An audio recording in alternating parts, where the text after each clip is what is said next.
Svetlana Broz, doctor, human rights activist, and collector of testimonies on the Bosnian conflict.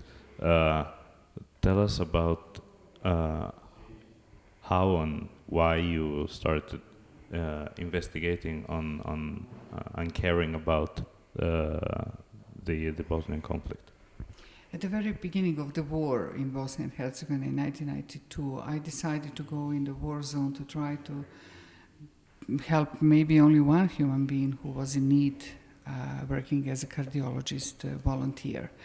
While I was working in the very often improvised cardiology units, I have heard many testimonies told by my patients, although I didn't ask them for talking about that, how they did survive thanks to somebody who didn't belong to their own ethnic group and who, of course, always risk a lot, sometimes even their own life. My patients inspired me to start to think about how those testimonies are important in the time where, at the beginning of the war, nobody knew when the war will be stopped. And of course, I postponed my cardiology units, equipment, not units, and I went to around Bosnia and Herzegovina with an audio recorder trying to collect such kind of testimonies. So I was directly inspired by my patients who belong to the different ethnic groups in Bosnia and Herzegovina. You often speak about civil courage and the need for people to show civil courage. What do you mean for civil courage and how to practice it? So I define the civil courage as a capacity to disobey, to oppose, to resist to every authority who abused his or her or their position for their own purposes, violating the laws and human rights.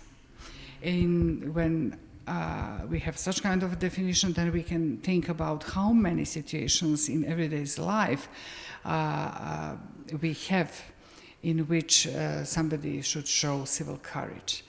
Because especially in the West Balkan region, but I'm sure that it is around Europe's common phenomenon, we have a lot of corruption and a lot of people who abuse their power. Somebody should stop them.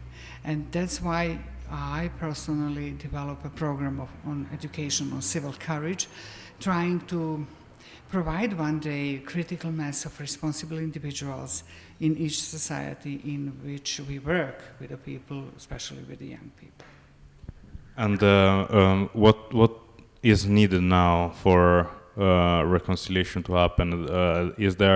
Are there some models that can be followed in Bosnia, for example, the South African models or other models, or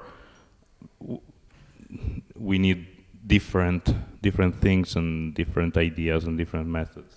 So those models you mentioned as a South African of Truth and Reconciliation Commission are for sure very important as experience for others all around the world. But for this model, it's necessary to have a governmental decision to start with this commission, and it is not something which people can provide among themselves without political decision.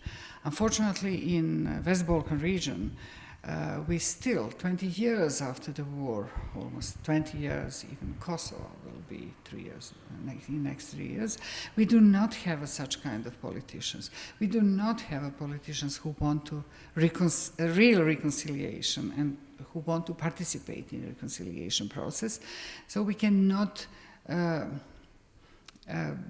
start with this process. Something which we badly missed is that we did not start with the process of denazification of conscience in Serbia, Croatia, Bosnia and Herzegovina, Kosovo.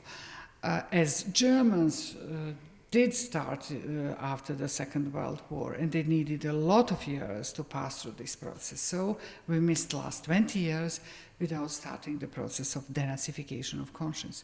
We still at West Balkan have the same story that others are guilty and we are victims, no matter to which ethnic group I refer that it is the same story. And which is even worse is that members of the societies in society in which, from which some of them committed genocide, deny the genocide.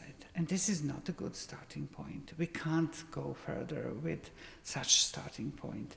That's why, I don't know, our societies badly need better politicians, much more moral politicians who will have a capacity to face the recent history and to say, yes, we were guilty because our previous governments or president or whoever as a politician were responsible for that was guilty, and we do not want to follow this path anymore.